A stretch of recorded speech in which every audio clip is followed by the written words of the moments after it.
Kui tahad spordis kaugele jõuda, siis kindlasti pead keeli oskama. Mida rohkem erinevaid keeli oskad, seda parem. Erinevate keeltega on võimalik erinevatel maadel siis just seda jääd purustada just esmasel suhtlemisel.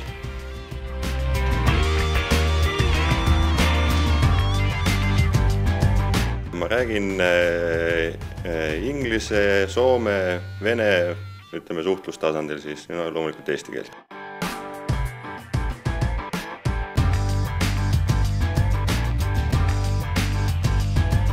Hiina keelt tahaks õppida. Hiinas juba praegugi sõidetakse väga kõrgel tasemel ja see ainult läheb suuremaks.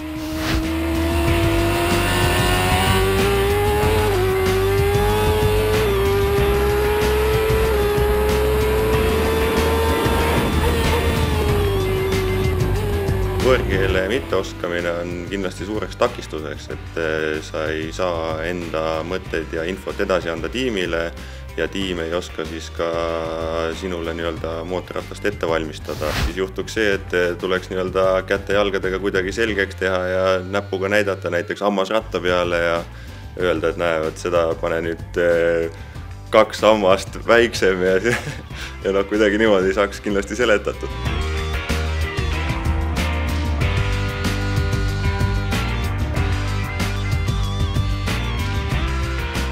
Kui olin Itaalia tiimis ja mul oli siis inglise mehaanik, aga mehaanik oli just